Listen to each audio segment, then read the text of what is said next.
Hello everyone, welcome to IAC. It's me Rohit, Faculty of Polity. So SSC కి సంబంధించి polity సబ్జెక్ట్లో ఎలాంటి questions అడుగుతారు, ప్రీవియస్గా ఎలాంటి క్వశ్చన్స్ అడిగారు అనే వాటి గురించి ఈ సెషన్ మొత్తం కూడా జరుగుతుంది. So before going to the topic, A students అయితే ఎస్ఎస్సికి ప్రిపేర్ అవుతున్నారు, ఎస్ఎస్సి అనే కాదు ఏ కాంపిటేటివ్ ఎగ్జామినేషన్ ప్రిపేర్ కావాలన్నా ప్రతి ఆస్పిరెంట్కి two important things should they keep in mind. అవేంటంటే ఫస్ట్ ఆఫ్ ఆల్ సిలబస్ అంటే ఒక సబ్జెక్ట్కి సంబంధించి ఎంతవరకు చదవాలి, ఒక్కొక్క స్టాండర్డ్ ఎస్ఎస్సికి కానీ లేకపోతే సెంట్రల్ లెవెల్లో యూపీఎస్సి కానీ ఎస్పీఎస్సికి కానీ సబ్జెక్ట్ అదే ఉంటుంది, కానీ సబ్జెక్ట్కి సంబంధించిన సిలబస్ దానికి సంబంధించిన ఇన్డెప్త్నెస్ అనేది వ్యారీ అవుతూ ఉంటుంది.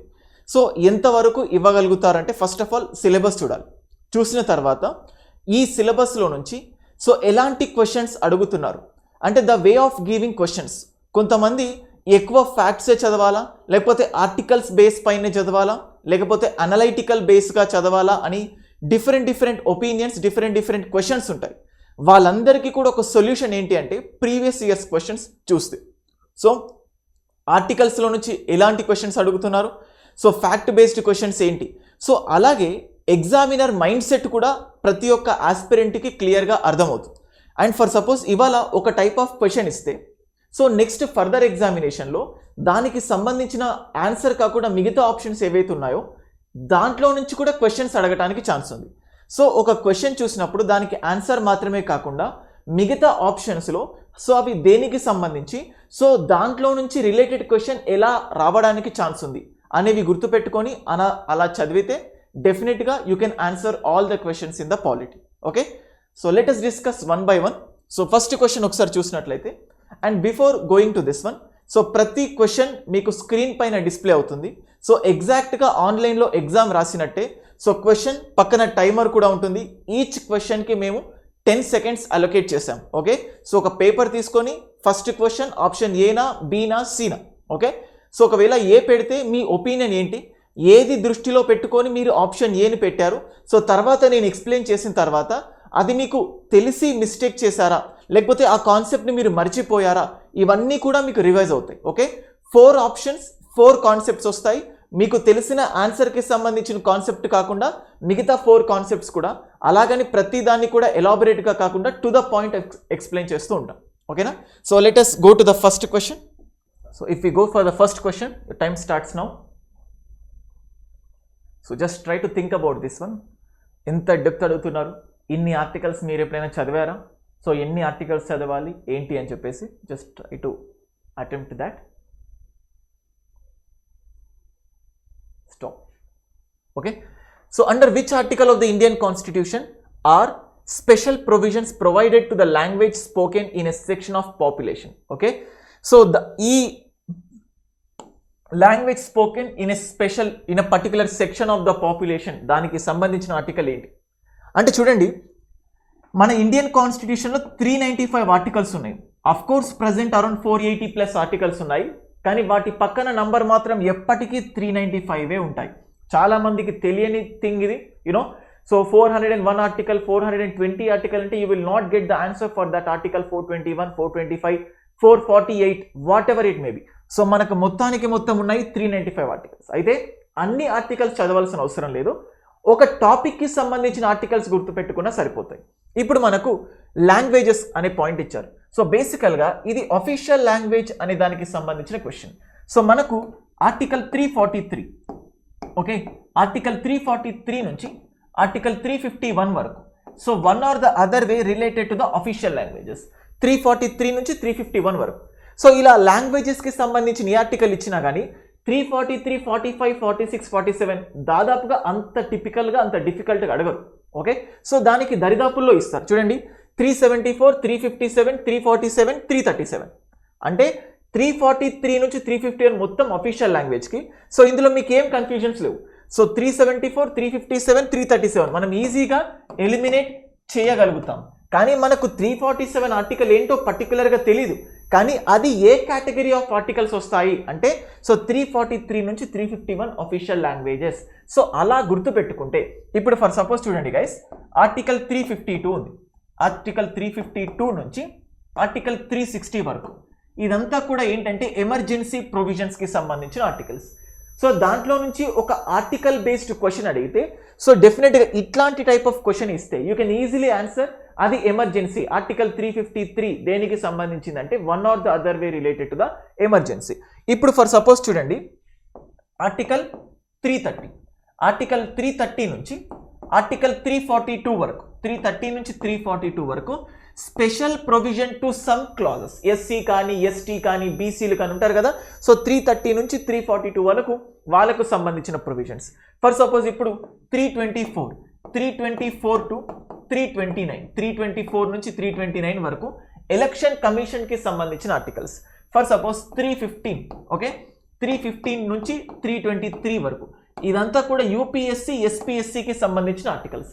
సో ఇలా ఒక సెట్ ఆఫ్ ఆర్టికల్స్. ఆర్టికల్ 79 నుంచి 122 వరకు పార్లమెంటుకు సంబంధించిన ఆర్టికల్స్. సో పార్లమెంట్ ఎక్కడి నుంచి ఎక్కడికి, ప్రెసిడెంట్ ఎక్కడి నుంచి ఎక్కడి వరకు, గవర్నర్ ఎక్కడి నుంచి ఎక్కడి వరకు.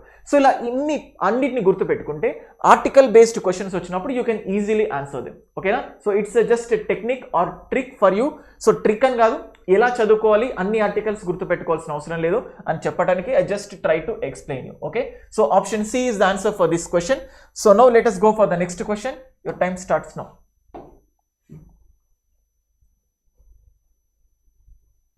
Very, very simple question. Very simple question. Easiest question.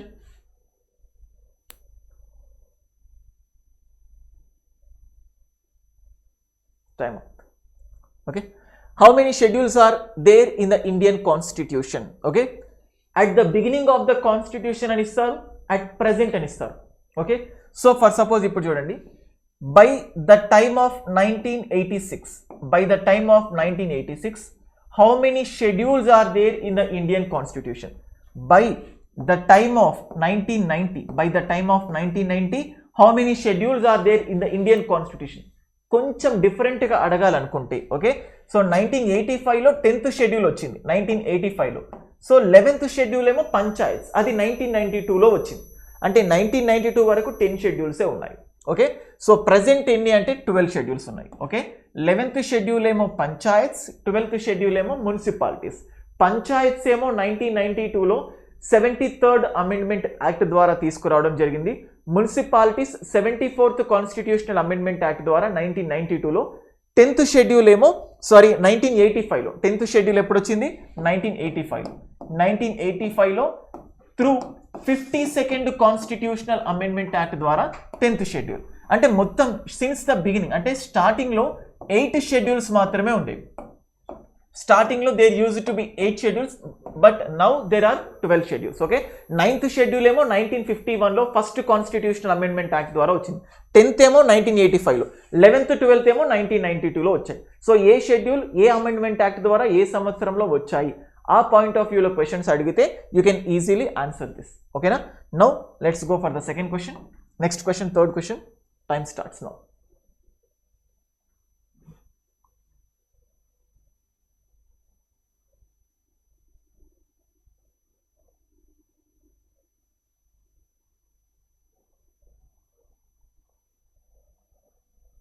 Stop. Okay. Current affairs based question. 2019 elections అప్పుడు. సో ఆ తర్వాత నుంచి కొత్త ఇన్నోవేటివ్ కాన్సెప్ట్తో వచ్చింది ఎలక్షన్ కమిషన్.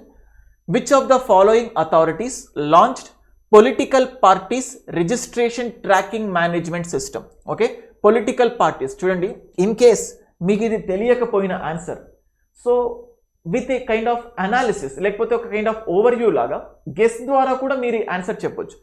పొలిటికల్ పార్టీస్, ఇండియాలో పొలిటికల్ పార్టీస్కి సంబంధించి వాళ్ళ పార్టీస్కి రిజిస్ట్రేషన్ కానీ ఆ పార్టీస్కి ఎలక్షన్ సింబల్స్ని కానీ అలొకేట్ చేసేది ఎవరు అంటే ఎలక్షన్ కమిషన్ ఆఫ్ ఇండియా. ఈ ఎలక్షన్ కమిషన్ ఎలక్షన్స్కి సంబంధించిన ప్రొవిజన్స్ మనం చూస్తాం. ఎలక్షన్ ఏమని చెప్పాను, 324 నుంచి 329 వరకు. ఓకే. సో అందులో రిజిస్ట్రేషన్కి సంబంధించి ఏ పార్టీ రిజిస్టర్ చేసుకోవాలి, ఇప్పుడు కొత్త పొలిటికల్ పార్టీ ఉంది, ఫస్ట్ ఎలక్షన్ కమిషన్ దగ్గర రిజిస్ట్రేషన్ చేయించుకోవాలి. సో ఆ తర్వాత దానికి ఒక సింబల్ ఇస్తుంది ఎలక్షన్ కమిషన్. సో కాబట్టి political parties registration tracking management system ఎవరు స్టార్ట్ చేశారు అంటే election commission of India. Okay. ఈ ఎలక్షన్ కమిషన్ కి దగ్గర మనం ఆర్టికల్ 324 దగ్గర చూస్తాం. The power of superintendence direction control and conduct of elections lies in the hands of election commission of India with respect to parliament, state legislature, president, vice president. ఈ నలుగురికి elections conduct చేసేది ఎవరంటే election commission of India. దానికి ఒక chief election commissioner ఉన్నాడు and అలాగే 2 other election members commissioners అని కూడా అంటాం. Other election commissioners and chief election commissioners అనే పాయింట్ని మనం యూజ్ చేస్తాం. Okay, so election commission of India.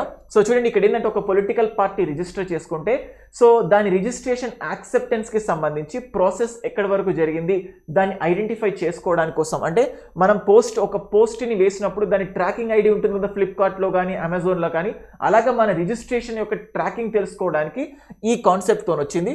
So political parties registration tracking management system by the election commission of India. ఓకేనా, now let's go for the next question. Your time starts now.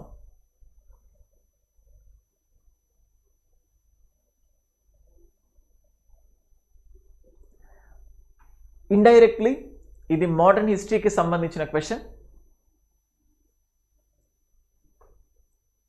Time up. Which leader gave us the CR formula? C Rajagopalachari formula అని కూడా అంటాము. So C Rajagopalachari formula ఎప్పుడు వచ్చిందంటే 1944లో రావటం జరిగింది. ఈ C Rajagopalachari ఫార్ములాను ఎవరు సపోర్ట్ చేశారు అని ఇస్తారు? Mahatma Gandhi. Okay, Gandhi have also supported C Rajagopalachari formula. Okay, మరి ఈ సి రాజగోపాలాచారి ఫార్ములాను మహమ్మద్ అలీ జిన్నా యాక్సెప్ట్ చేశాడా అంటే హీ డిడ్ నాట్ యాక్సెప్టెడ్. అసలు ఏంటి ఈ సి రాజగోపాలాచారి ఫార్ములా అంటే ఈ ఇండియన్ నేషనల్ కాంగ్రెస్ ఫ్రీడమ్ స్ట్రగుల్కి ఏదైతే పోరాటం చేస్తుందో ముస్లిం లీగ్, మీరు కూడా ఇండియన్ నేషనల్ కాంగ్రెస్కి మీ సపోర్ట్ని తెలియజేయండి. ఒకవేళ ఇండియాను డొమినియన్ స్టేటస్ డిక్లేర్ చేసిన తర్వాత ఎక్కడెక్కడైతే ముస్లిం మెజారిటీ ఏరియాస్ ఉంటాయో ఓకే ఆ ఏరియాస్ అన్నిట్లో కూడా ఒక ప్లెబిసైట్ ద్వారా, సో అంటే జస్ట్ ఒక ఒపీనియన్ ద్వారా, సో ఎంతమంది ఇండియాలో ఉండాలనుకుంటున్నారు, ఎంతమంది సపరేట్ కంట్రీ కావాలనుకుంటున్నారో నిర్ణయాలను తెలుసుకొని ఆ పర్సంటేజ్ ప్రకారం ఇప్పుడు 50% కంటే ఎక్కువ మంది సో పార్టీషనే కావాలనుకుంటే పార్టీషన్ చేసేద్దాం, లేదు అనుకుంటే కలిసి ఉండాలి అనుకుంటే ఇండియాతోనే కలిసి ఉండాలి అన్నట్టు సి రాజగోపాలాచారి చెప్తారు. కానీ మహమ్మద్ అలీ జిన్నా ఏమంటాడంటే మీరన్నట్టే ప్లెబిసైట్ నిర్వహించుదాం, కానీ ఓటు అంటే ఆ ప్లెబిసైట్లో ఎవరు పాల్గొంటారంటే ఓన్లీ ముస్లిమ్స్ మాత్రమే పాల్గొనాలి. Only Muslims should participate, other people should not participate అని మహమ్మద్ అలీ జిన్నా అంటారు. బట్ డెడ్ లాక్ వచ్చి ఆగిపోతుంది. సో దాన్ని సి రాజగోపాలాచారి ఫార్ములా అంటాము. 1944 ఆ తర్వాత వెవల్ ప్లాన్ వస్తుంది. సిఆర్ దాస్ అంటే చిత్తరంజన్ దాస్ వస్తుంది. ఓకేనా, that is about this question. Now let's go for the next question. Time starts now.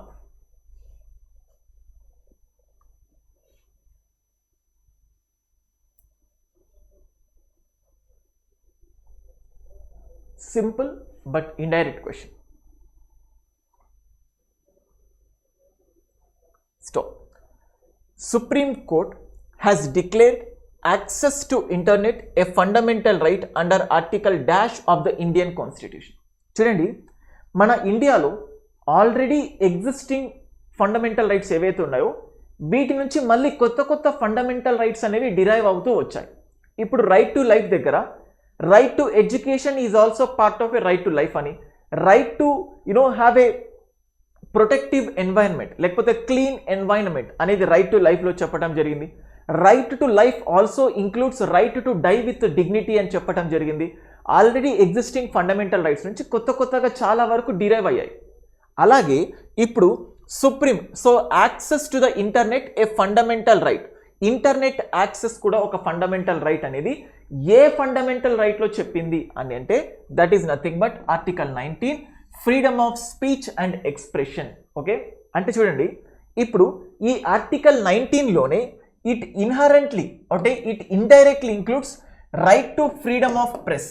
Okay, freedom of press is also integral part of a article 19 అని చెప్పడం జరిగింది. Freedom of press, okay, freedom of press article 19లో భాగం అని supreme court Indian express కేసులో చెప్పడం జరిగింది. So same అలాగే నువ్వు నీ ఒపీనియన్స్ మాత్రమే కాకుండా అవతల వాళ్ళ ఒపీనియన్స్ కూడా చెప్పాలనుకుంటే సేమ్ అలాగే సో తెలుసుకోండి. ఇప్పుడు చూడండి NOTA, so none of the above ఉంది కదా, నన్ ఆఫ్ ద ఎబో అని చెప్పేసి ఆ నోటా కూడా ఈ ఆర్టికల్ 19లో నుంచే ఇండైరెక్ట్గా డిరైవ్ అయింది. సో ప్రతి ఒక్కళ్ళకు సో ఇంటర్నెట్ యాక్సెస్, ఎందుకంటే ఇంటర్నెట్ ద్వారా తను తెలుసుకుంటాడు. యూనో పేపర్ ద్వారా మనం న్యూస్ ఎలాగైతే తెలుసుకుంటామో ఇంటర్నెట్ ద్వారా కూడా ప్రపంచం మొత్తంలో ఏం జరుగుతుందో మీకు అర్థమవుతుంది. సో దాన్ని బేసిస్గా తీసుకొని మీరు ఒక ఒపీనియన్ని బిల్డ్ చేసుకుంటారు. You can build your opinion.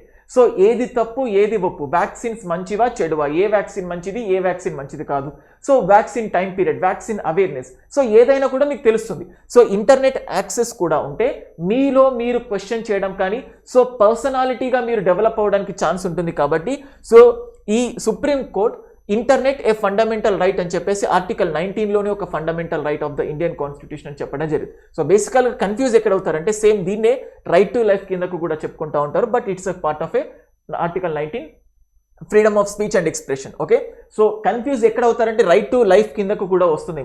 Right to privacy వచ్చేది ఈ ఆర్టికల్ 21 కిందకు వస్తుంది, రైట్ టు లైఫ్. ఓకేనా, so that's it for this question. Now let's go for the next question. Time starts now.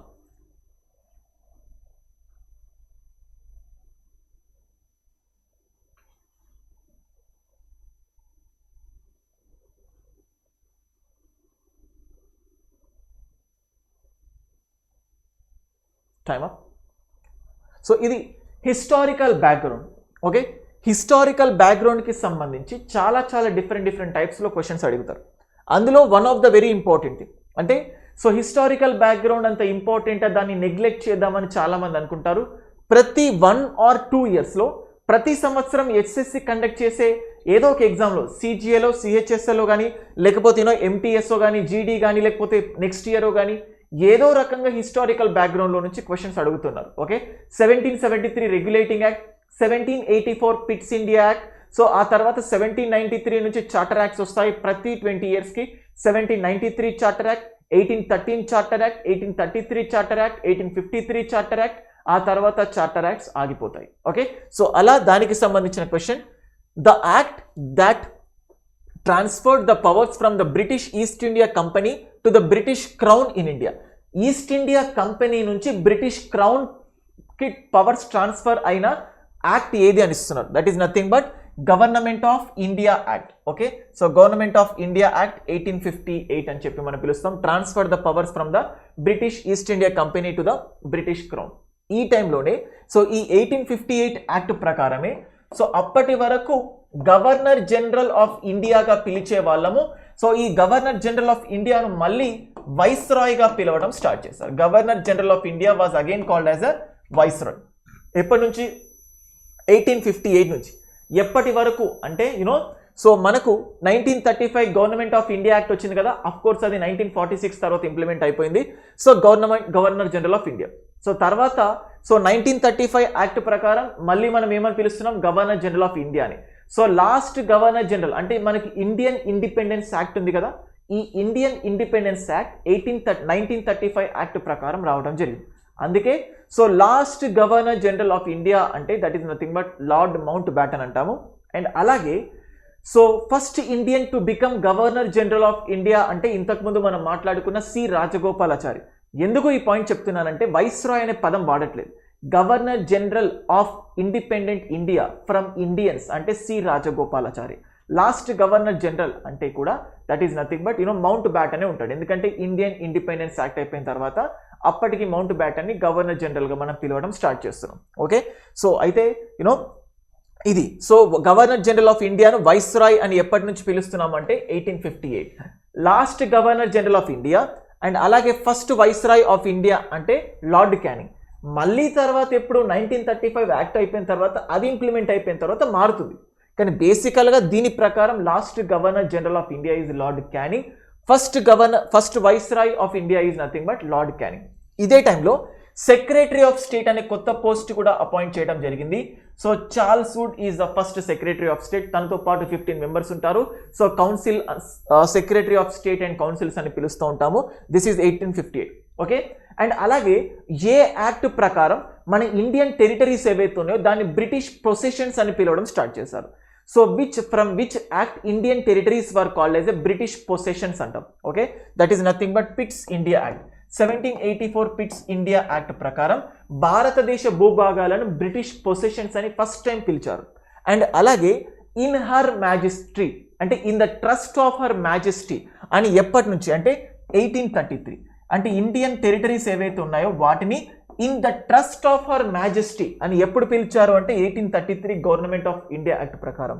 Okay, so possessions, British Indian possessions అని ఎప్పటి నుంచి పిలుస్తున్నారు? 1784 నుంచి. So transferred to the British crown అంటే that is nothing but 1858 government of India act. Okay, now let's go for the next question. Your time starts now.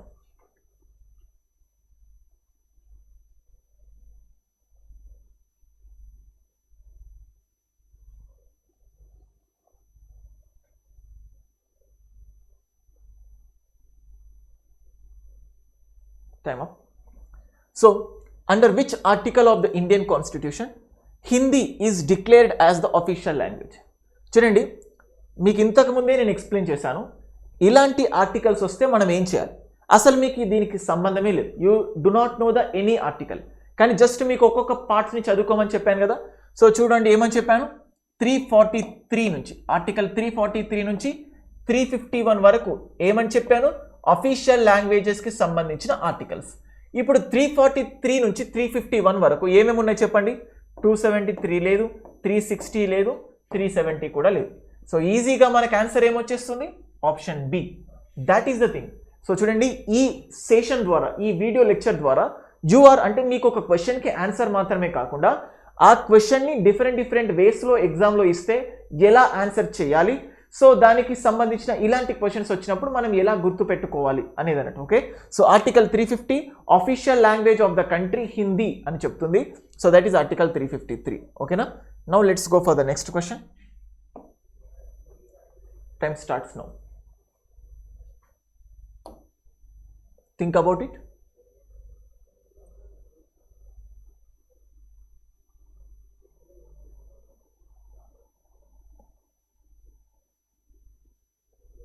Stop. Okay, so which of the following statements about the Lok Sabha is not correct? Okay, ఎప్పుడైనా గుర్తుపెట్టుకోండి. So question ఇచ్చిన వెంటనే ఈ not అనే దాన్ని underline చేసుకోండి. ఎందుకంటే so కొన్నిసార్లు కరెక్ట్ స్టేట్మెంట్ అని చెప్పి చదివేసుకొని సిల్లీ మిస్టేక్స్ చేయడానికి ఛాన్స్ ఉంటుంది. మనకు చాలా కరెక్ట్ స్టేట్మెంట్స్ కనిపిస్తాయి. అంటే ఫస్ట్ స్టేట్మెంట్ ఒకటి చూస్తారు, a money bill can be introduced only in the Lok Sabha. So ఖచ్చితంగా ఇది కరెక్ట్ కాబట్టి ఇదే ఆన్సర్ పెట్టేసి వస్తారు. కానీ ఇక్కడ క్వశ్చన్లో నాట్ అడుగుతున్నారు కాబట్టి సో టైం వేస్ట్ చేయాలి అనే క్రమంలో ఇది పక్కా నాకు తెలుసు కదా, ఇంకా ఎందుకు మిగతా ఆప్షన్స్ అని చెప్పి కొంతమంది ఫాస్ట్గా వెళ్ళిపోతూ ఉంటారు. సో అలాంటి వాళ్ళ కోసం I'm just instructing you, it's a kind of a precaution. So నాట్ని అండర్లైన్ చేసుకోండి. Okay, so this is a correct answer. ఎందుకంటే money bill can be introduced only in the Lok Sabha. No confidence motion against the council of ministers can only be moved in the Lok Sabha. Yes, can only be moved in the Lok Sabha. Okay, దీనికి సంబంధించి indirect article ఏంటి అంటే 75. ఇండైరెక్ట్గా article 75. Money బిల్కి సంబంధించిన article ఏంటి అంటే article 109, article 109 and article 110. So procedure and ఏమేమి వస్తాయి మనీ బిల్కి సంబంధించి. ఓకేనా, so next, the union council of ministers is collectively responsible to the Lok Sabha. Yes, so collective ఈ పాయింట్ ఏదైతే ఉంటుందో ఈ పాయింట్నే ఆర్టికల్ 75లో చెప్తుంది. దీని ప్రకారం నో కాన్ఫిడెన్స్ మోషన్ మనం ఇష్యూ చేయొచ్చు. Okay, next, if the question arises whether a bill is a money bill or not, the decision of the leader of the opposition shall be final. చూడండి, leader of the opposition, how confusing is this question. So లేకపోతే చాలా simple అని అనుకోవచ్చు, కానీ multiple times చదివినప్పుడు ఈజీగా తెలిసిపోతుంది. Speaker గురించి చదివిన ప్రతిసారి ఫస్ట్ గుర్తు పెట్టుకోవాల్సింది ఏంటంటే స్పీకర్కి చైర్మన్కి రెండు మేజర్ డిఫరెన్సెస్ ఉంటాయి.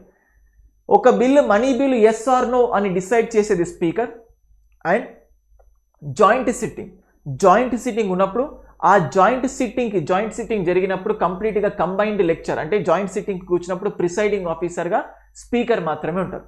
Speaker is the presiding officer for the joint sitting అని చెప్పి ఈ రెండు చైర్మన్కి ఉండవు. కానీ ఇక్కడ ఏమని ఇచ్చారు, leader of the opposition. So this is absolutely wrong answer. Okay, leader of the opposition కాదు, speaker will decide. Speaker of the Lok Sabha అనుకోకూడదు, speaker of the chairman, just speaker. Speaker అన్నాను అంటే అది లోక్సభ, చైర్మన్ అన్నాను అంటే అది Rajya Sabha. Chairman of the Lok Sabha Rajya Sabha అనే point ఉండదు, speaker of the Lok Sabha Rajya Sabha అనే పాయింటే ఉండదు. Okay, so that is the thing. So the answer for this is option D, because the question is asked which is not. Okay, leader of the opposition ని first time గుర్తించింది ఎప్పుడు అంటే 1969లో. ఈ leader of the opposition కి statutory status, చట్టబద్ధమైన హోదా కల్పించిన సంవత్సరం ఏది అంటే 1977. Leader of the opposition got the statutory status in 1977. So leader of the opposition రాజ్యాంగబద్ధ హోదా కాదు. This is not a constitutional body, this is just a statutory body, leader of the opposition. ఓకేనా, next question. Your time starts now.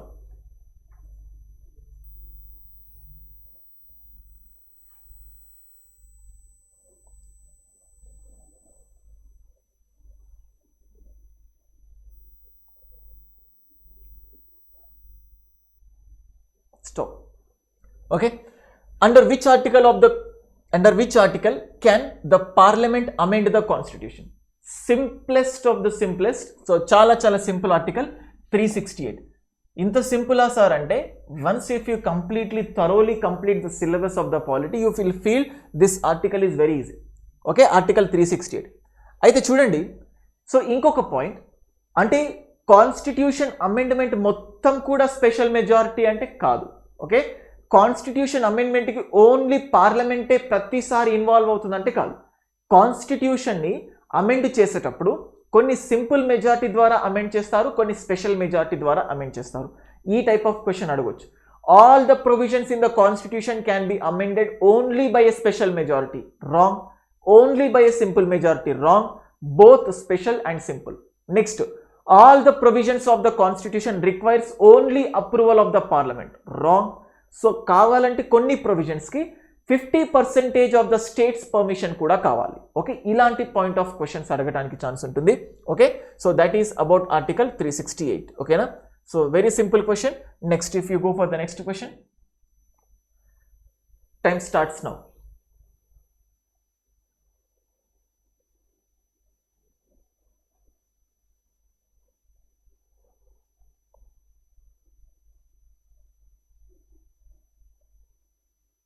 Think carefully.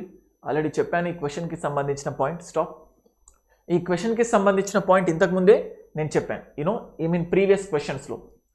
So which of the following amendment of the constitution to the constitution of India is defection to another party after election made illegal? ఎప్పుడు గెలిచిన తర్వాత అంటే ఒకసారి ఒక party నుంచి ఇంకో పార్టీకి jump చేస్తే దాన్ని పార్టీ యాంటీ డిఫెక్షన్ లా అంటాము. యాంటీ డిఫెక్షన్ లాను ఏ అమెండ్మెంట్ ప్రకారం తీసుకొచ్చాము అని అడుగుతున్నారు. సో ఎప్పుడు అంటే 1985లో when Rajiv Gandhi is the prime minister. So ఎప్పుడు అంటే 52nd constitutional amendment act. 52nd constitutional amendment act ద్వారా ఏం చేసామంటే 10th schedule. Okay, so 10th షెడ్యూల్గా మనం యాడ్ చేయడం జరిగింది. This was added through the 10th schedule. Okay, so the answer for this is option D, 52nd Constitutional Amendment Act. Okay na, so these are the thing, defection. Okay na, so enti ee anti defection law ki sambandhinchina points ante idi oka party nunchi inko party ki jump cheste adi enti. Okay, so 10th schedule enti, 11th schedule enti, 12th schedule enti, ilanti point of view lo questions అడగడానికి chances ఉన్నాయి. మరి anti defection లా ప్రకారం ఎవరు decisions తీసుకుంటారు అనే question అడిగితే, so who will take the decisions with respect to the people who are disqualified under anti-defection law అంటే presiding officers. అంటే లోక్సభలో అయితే స్పీకర్, రాజ్యసభలో అయితే చైర్మన్, అసెంబ్లీలో అయితే స్పీకర్, రాజ్యసభలో అయితే చైర్మన్. ఓకే, ఒక పార్టీ నుంచి ఇంకొక పార్టీకి వెళ్తే, ఎందుకంటే రీసెంట్గా తెలంగాణకు సంబంధించి there is a person Etela Rajender న్యూస్లో రావడం కానీ, ఆంధ్రప్రదేశ్కి సంబంధించి రఘురామకృష్ణరాజు, ఈ రెండు కూడా యాంటీ డిఫెక్షన్ లాకి సంబంధించి న్యూస్లో ఉన్నాయి. సో ఈ పాయింట్ ఆఫ్ వ్యూలో క్వశ్చన్ అడగడానికి ఛాన్స్ ఉంది. ఎవరికి తమ రెసిగ్నేషన్ లెటర్ అంటే who will decide with respect to anti defection law అంటే that is nothing but presiding officers. Speaker అనుకుంటారు, స్పీకర్ కాదు, presiding officers. Speaker and chairman. Speaker మాత్రమే కాదు, చైర్మన్ కూడా ఇన్వాల్వ్మెంట్ ఉంటుంది. Okay, the answer for this is option D. ఓకేనా, now let's go for the next question. When did and guys చూడండి, I also want to tell one more thing. ఈ anti defection లాని తీసుకొచ్చిన first state అంటే 1985 కంటే ముందే West Bengal, 1978 ఆ టైంలోనే West Bengal anti defection లాను తన స్టేట్లో ముందే తీసుకొచ్చేసుకుంది. Okay, so West Bengal is the state which already have brought before 10th schedule. దీనికంటే ముందే వెస్ట్ బెంగాల్ ఒక చట్టం తీసుకొచ్చింది. ఒక important fact, I just want to remind you. Now let's go for the next question. Your time starts now.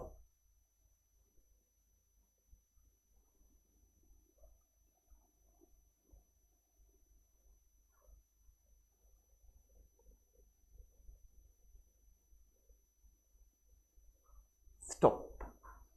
Okay, when did the Constituent Assembly adopt the Constitution of India? Adopt. Okay, so adoption ante oka answer vastundi. When did our constitution came into existence? Mana rajyangam eppudu amaluloki vachindi ane point of view lo question adite oka answer vastundi. Adoption ante oka answer vastundi. Okay, that is nothing but 26th November 1949. 26th November 1949. Okay, ఎన్ని drafts prepare చేశారు? How many drafts were prepared for the Indian constitution? అంటే చూడండి, first draft ఎప్పుడు అంటే 1948 ఫిబ్రవరిలో first draft వస్తుంది. Next second draft 1948 అక్టోబర్లో second draft వస్తుంది. Next third draft 1949 November 4th. So 3 drafts prepare చేస్తాం. అండ్ అలాగే 3 రీడింగ్స్ జరుగుతాయి. సో 11 సెషన్స్, 11 సమావేశాలు. సో ఈ కాన్స్టిట్యూషన్ ప్రిపేర్ చేయడానికి ఎన్నిసార్లు సెషన్ ఉన్నాయంటే 11 సెషన్స్. ఓకే, ఎన్ని డేస్ పట్టింది అంటే 2 years. Okay, 11 months 18 days. 2 years 11 months 18 days, almost 3 years. So father of the constitution B.R. Ambedkar. Father of the chairman of the drafting committee is nothing but Dr. B.R. Ambedkar. Okay, so that is about this question. And preamble lo kuda ఏ date ఉంటుంది, ఇదే question, ఇదే options ఉంటాయి. Which date is mentioned in the preamble అంటే the same date, that is nothing but the date of adoption. ఈ date of అడాప్షనే ప్రియాంబుల్లో ఉంటుంది, November 26th 1949. కానీ జనవరి, సో ప్రియాంబుల్లో మాత్రం January 26th ఉండదు, November 26th 1949 ఉంటుంది. Okay, now let's go for the next question. Time starts now.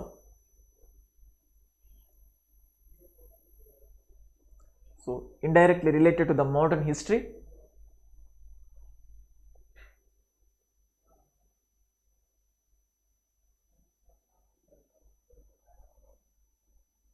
Stop. Okay, Montaigu-Chelmsford reform. Okay, Montaigu-Chelmsford సంస్కరణలు అంటాం. Montford reforms అని కూడా మనం పిలుస్తాం. We will also call it as a Montford.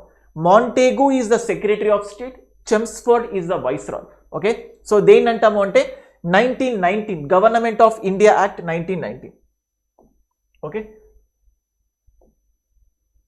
so Government of India Act 1919. So here you can able to see this one, Government of India Act 1919. Okay, so దీన్ని మరి 1909 ని మనం ఏమంటామంటే మింటో మార్లే రిఫార్మ్స్ అంటాం. Minto మార్లే reforms. Minto is nothing but viceroy. So Morley is nothing but the Secretary of State. ఇక్కడ Montaigu అంటేనేమో Secretary of State, Chelmsford ఏమో Viceroy. Montaigu statement అని చెప్పి మీరు చూస్తూ ఉంటారు 1917లో. ఈ హోమ్ రూల్ మూమెంట్ అయిపోయిన తర్వాత వస్తుంది. పిట్స్ ఇండియా యాక్ట్ ఆల్రెడీ మనం చూస్తాం. సో ఏమవుతుంది, బ్రిటిష్ పొసెషన్స్ అని పిలవడం స్టార్ట్ చేశారు అని చెప్పేసి.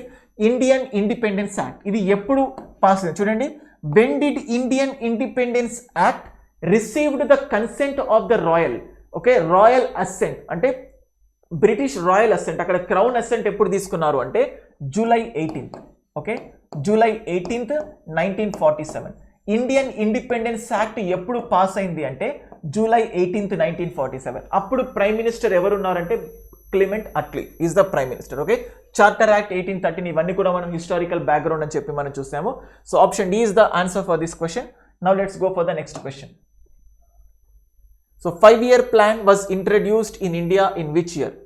So your time starts now. Very simple question. So already ee question repeated ga vachindi. Already I have discussed about this one.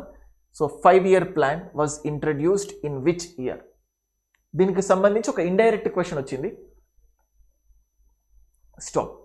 Okay, 5-year plan ఎక్కడి నుంచి తీసుకున్నాము అని అడిగారు. That is nothing but USSR. So ఏంటి 5-year plan? So ఎప్పుడు తీసుకురావడం జరిగింది అంటే that is in the year 1951. Okay, so మీరు ఎకానమీలో సో 5-year ప్లాన్స్ ఇంపార్టెన్స్ ఏది, ఫస్ట్ 5-year ప్లాన్ అగ్రికల్చర్ పైన, తర్వాత ఇండస్ట్రీస్ పైన, మెహాలనోబిస్, PC మెహాలనోబిస్ ఎక్కువగా ఎంఫసైజ్ చేయడం ఇండస్ట్రీస్ పైన, ఇవంతా కూడా ప్లానింగ్స్లో చూస్తాం. ఈ ప్లానింగ్స్కి సంబంధించి ఎక్కడి నుంచి తీసుకున్నామంటే యుఎస్ఎస్ఆర్ 1951లో వీ హ్యావ్ స్టార్టెడ్. ఈ ప్లానింగ్ అనే కాన్సెప్ట్ ఏదైతే ఉంటుందో it emphasises socialistic model of development. Socialistic model of development అని కూడా మనం పిలుస్తాం. ఓకేనా? సో ప్లానింగ్ కమిషన్కి సంబంధించిన మధ్యలో యాన్యువల్ ప్లాన్స్ కూడా ఉంటాయి.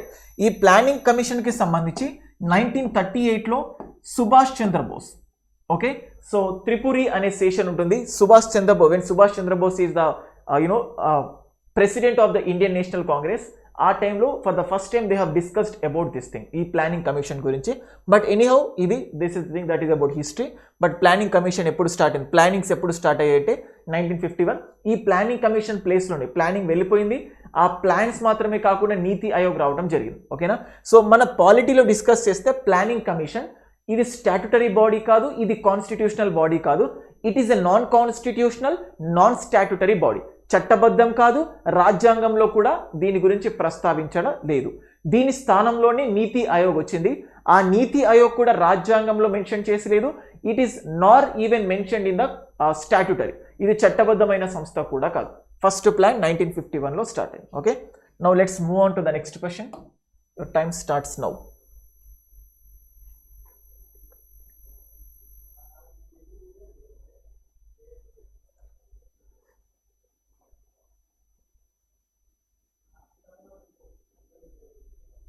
Think about it, simple, stop. Okay, supreme court point ఎప్పుడైనా గుర్తుపెట్టుకోండి. సేమ్ ఇక్కడ కూడా నేను చెప్తాను చూడండి. ఇంతకుముందు ఆర్టికల్స్ బేస్ పైన ఒక పాయింట్ చెప్పాను కదా. సుప్రీం కోర్టుకి సంబంధించిన ఆర్టికల్స్ 124 నుంచి 148 వరకు, సారీ 147. సుప్రీం కోర్టుకి సంబంధించిన ఆర్టికల్స్ ఆర్ 124 టు 147. ఇది ఒక్కటి మీకు గుర్తుంది. So president article, governor article, prime minister article, లేకపోతే డిఫరెంట్ పంచాయత్ ఆర్టికల్స్, ఇవి గుర్తుపెట్టుకోమని చెప్పాను కదా. సో సేమ్ అలాగే, సో ఇంతకుముందు అఫీషియల్ లాంగ్వేజ్ 343 నుంచి 351, యూపీఎస్సీ ఎస్పీఎస్ అయితే 315 నుంచి 323, ఎలక్షన్స్ అయితే 324 నుంచి 329, ఇవన్నీ చూసాం కదా. సేమ్ అలాగే సుప్రీం కోర్ట్ అన్నప్పుడల్లా మీరు గుర్తుపెట్టుకోవాల్సింది ఏంటంటే 124 టు 147. ఈ లెక్కన ఆప్షన్ సి, ఆప్షన్ బి ఈజీగా ఎలిమినేట్ అయిపోతుంది. We can easily eliminate option B. So ఇట్లా కొంచెం కాంప్లికేటెడ్ కాన్సెప్ట్ వచ్చినప్పుడు చూడండి, article 143 is related to the advisory jurisdiction of the supreme court. So కొన్ని సందర్భం ఒక 10 క్వశ్చన్ ఇస్తే అందులో ఒకటో రెండో ఇలాంటి థింగ్స్ వస్తాయి. But anyhow by the guess or something we can easily answer them. The answer for this is option A. Okay, so ancillary powers అంటాము. So there is no particular mention about, అంటే ఇది వస్తాయి అంటే remaining powers ఏవైతే ఉంటాయో, so miscellaneous అంటాం కదా. So ఆ type of ancillary powers are related in the article 140 of the Indian constitution. Okay, this is about supreme court. కొన్నిసార్లు వస్తాయి, but anyhow you can try that one. 143ని కూడా మీరు ఈజీగా ఎలిమినేట్ చేయగలుగుతారు, ఎందుకంటే అడ్వైజరీ జ్యూరిస్డిక్షన్ చాలాసార్లు వార్తల్లో ఉంటుంది. సుప్రీంకోర్టు గురించి చదివిన ప్రతి ఒక్కరికి కూడా దాని గురించి తెలుస్తుంది. ఓకేనా? So the answer for this is article 140. It's a direct question. Okay, now let's move on to the next question. Your time starts now.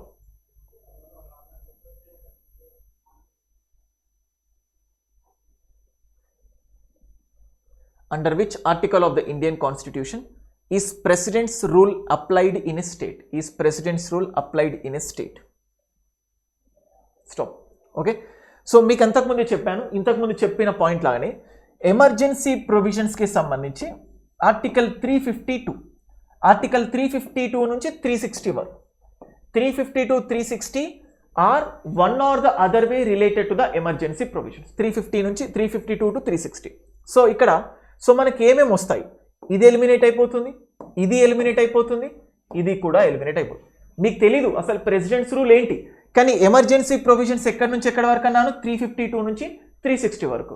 So ఈ ఎసెన్స్ తోటి you can easily answer president's rule is present in the option B, article 356 president's rule. Okay, maximum 3 years మాత్రమే ఉంటుంది ప్రతి స్టేట్లో. So president's rule వచ్చినప్పుడు state assembly dissolve అయిపోతుంది, డైరెక్ట్గా governor ద్వారా president will be ruling that particular state. 356కి సంబంధించి ప్రెసిడెంట్స్ రూల్. ఓకేనా?